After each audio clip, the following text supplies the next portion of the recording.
महाभारत के अनुशासन पर्व में एक कथा सुनाई जाती है, बहुत ध्यान से सुना। का फल क्या होता है? तो भीष्म पितामह कहते हैं कि गौ सेवा का फल तो बहुत बात की बात है, गलती से गैया को छूने का फल क्या मिलता है मैं ये बता देता हूं, और उससे तुम अनुमान लगा देना कि गैया की सेवा का फल क्या होगा। तो अनुशासन पर्व में भीष्म पितामह कहते हैं कि जब व्यक्ति गलती से गैया को छू देता है, मतलब राह में गैया सामने से आ गई और आपने बचने के लिए केवल उसका स्पर्श कर दिया, जीवन में एक बार गलती से गैया छूने के स्पर्श का फल क्या होता है? देखिए, हर व्यक्ति को अगर उसने अपने कर्म शुद्ध नहीं किए, थोड़ी देर के लिए सही नरक जाना पड़ेगा। आप सबने कथा सुनी होगी, युधिष्ठिर को एक क्षण के लिए नरक देखना पड़ा था। क्यों? भगवान के कहे से झूठ बोला, लेकिन बोला तो झूठ। अच्छा, झूठ तो बोला, उसके बाद में ये और चिल्लाने लगे, बोले हाथी मरा है, अश्वत्थामा नहीं मरा है।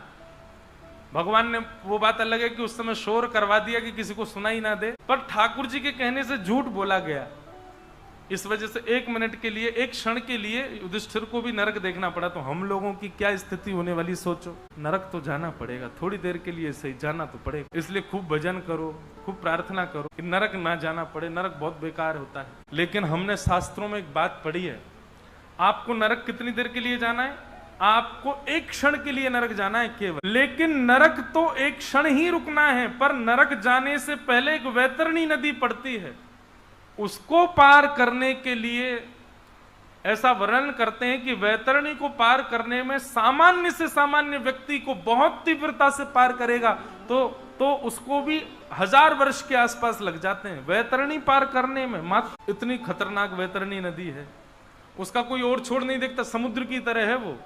और वैतरणी नदी में कोई जल नहीं है, वैतरणी नदी में खून की नदी है वो। वैतरणी नदी में मवाद बहता है, रक्त बहता है, दुर्गंध इतनी गंदी आती है कि कोई वहां खड़ा नहीं हो सकता। उसको पार करना पड़ता है, 1000 वर्ष लगते हैं तब जाके नरक पहुंचता है व्यक्ति। 1000 ना भी लगते हों हम लोगों के पुण्यों के हिसाब से हमको, लेकिन हम खड़े भी क्यों हों ऐसी दूषित नदी के किनारे? बिना वैतरणी पार किए नरक नहीं जाता। और वैतरणी पार करने में आपको कोई यम के दूत सहायता नहीं करेंगे, आपको ही डूब करके तैर के पार करनी पड़ेगी, तभी आप नरक जाओगे। फिर नरक में आपको 1 मिनट, 2 मिनट, 1 क्षण, 2 क्षण, 1 हफ्ता, 2 हफ्ता, 15 दिन, 20 दिन, महीना, 1.5 महीना, साल, 2 साल, 10 साल, पाप के अनुसार आपको वहां रुकना। लेकिन नरक से ज्यादा बुरी वैतरणी है। भीष्म पितामह कहते हैं, व्यक्ति जब गलती से गैया का स्पर्श कर देता है और जब वो अपने पाप को भोगने के लिए नरक जाता है, तब वैतरणी के तट पर सुरभि गैया आकर के अपनी पूंछ उसको पकड़वा देती है और कहती है, ये 1000 वर्ष में पार करने वाली नदी हम तुमको क्षण भर में पार करा देंगे। और वो गैया अपनी पूंछ पकड़वा करके वैतरणी पार करा करके उसको नरक छोड़ देती है। अब नरक में 15-20 दिन, महीना, 1 महीना, जितना भी उसको भोगना है, केवल नरक का भोग भोगेगा। ये जबरदस्ती वैतरणी का भोग नहीं भोगना पड़ता, गैया को गलती से छूने। सोचो, अगर कोई व्यक्ति नित्य मन बना करके प्रेम से, भाव से जाकर के गैया का स्पर्श करे। गाय साधारण नहीं है भैया। हम मानव सब चीजों पर ध्यान दे रहे हैं, मंदिर बनने चाहिए, हमारा सनातन धर्म बचना चाहिए, तिलक बचना चाहिए, ब्राह्मणों का बल बढ़ना चाहिए, वैश्य क्षत्रिय समाज सब अपने अपने भाव रख रहे हैं, सब चीज पर ध्यान रखा जा रहा है, लेकिन गैया पर बिल्कुल ध्यान नहीं दे रहे हैं हम लोग। क्षमा करें। इसीलिए मुझे लगता है कि आज भी मीराबाई जैसे भक्त हैं, आज भी सूरदास जैसी भक्ति है, पर ठाकुर जी फिर भी निष्ठुर होकर के क्यों बैठे हैं?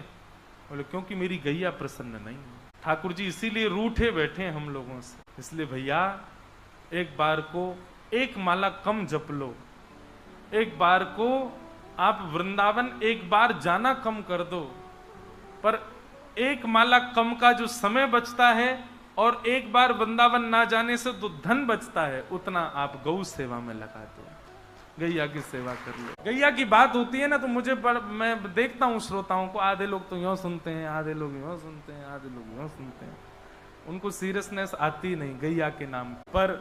याद रखिएगा, जब तक आप गैया के लिए सीरियस नहीं होगे, गैया के लिए आपके मन में प्रेम नहीं आएगा। ये प्रमाण है कि जिसको गाय प्रिय लगती है, समझो ठाकुर जी को वो प्रिय लगता है, और जिसको गैया प्रिय नहीं लगती है ना, ठाकुर जी जैसे फिर आप जाते हो ना ठाकुर जी के आगे, तो ठाकुर जी भी फिर यूं ही सुनते हैं। जैसे आप गैया के लिए होते, वैसे ठाकुर जी आपके लिए हो जाते हैं। लेकिन जो गैया से प्रेम करने वाला जाता, ठाकुर जी भी यूं सुनते, गैया का प्रेमी आया है, मेरी गैया का प्रेमी आया है। तो ठाकुर जी नित्य गौ सेवा करते हैं द्वारिका में भी।